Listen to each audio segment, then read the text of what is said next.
Hi there, Gus Alaniz for Shovel Creative, and today I'm going to be explaining the differences between mobile responsiveness and mobile optimize. Day by day, the number of devices, platforms, and browsers that need to work with your site grows. Responsive web design represents a fundamental shift in how we'll build websites for the decades to come. That's a quote from Jeffrey Veen, who is a world-renowned web developer and designer. And what he says is very, very true. Websites are now being viewed on mobile devices.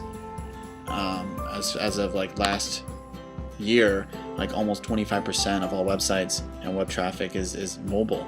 And it's pretty amazing to think that where we've come over the last couple of years, since most people have smartphones, that they're looking to find websites anywhere on the bus, on the train, the car. They're viewing more websites there than they are at home, and it's incredible. The websites have to accommodate those kinds of devices. And what I'd like to show you real quick are a couple of examples that use web responsive design.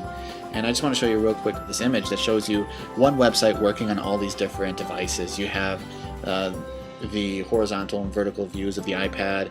You have a mobile, so both vertical and horizontal views, and a large screen, and your MacBook. And this is the same device, as opposed to before in the past having a JavaScript or a PHP script that would tell your website, okay, you are viewing it on a smaller device, therefore go to blah blah blah.com/mobile. Or if you went to like Target, I think Target even had at the time, it was m.target or something like that. So it was mobile.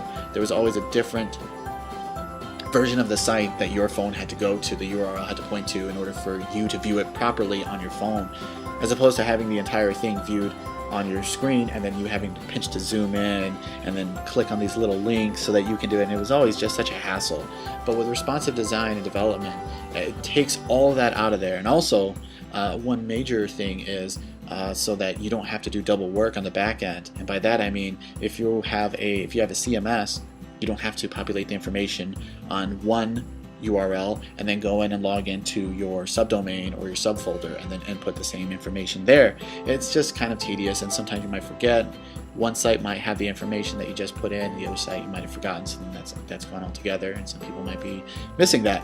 So what we did, especially for Shovel Creative, is that we went through and I made this entire site completely 100% responsive.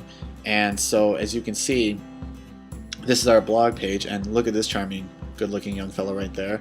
And what we did is we just went through and decided, okay, this is what it's going to look like at full screen on a MacBook or a desktop. And as you bring it in, you're going to see that the sidebar vanishes. That sidebar is going to be underneath this area now. So very down at the bottom, as you can see. And then what happens to the rest of it as it goes in is that this is for tablet size right here. And then for mobile, boom. So now we're essentially just having these images much larger and easy to view on a device. And you can just scroll through. Now you'll also notice that the navigation has disappeared and is now turned into this plus sign. This is just purely an aesthetic choice, but it's also much easier instead of having the buttons right here and then you having to like use your thumb. And if you're like me, and sometimes you might have the fat finger problem where you might click on two buttons at the same time and the wrong one. This takes that right out of there and then just creates simple clickable links. Another website that we had just finished up within the last month and a half or so is Flippin' Pizza. And Flippin' Pizza is also a website that is very, very, very important, because what they have to do is they have to go in and change out menu information, not only for their main menu here, but also their locations page, which has different menus based on each one of these, a mobile site or another site on the CMS. We put it all together so that they don't have to do that. So as you can see, as we bring in, you're going to notice the guy is going to disappear. This is our tablet size, and then this is what you're going to see on a smaller tablet. you're going to notice that the menu again, the navigation is gone and it's now become a simple drop down. And the all the extra graphic elements that are really unnecessary at this point are now gone. So as we get through, you'll see that they come back.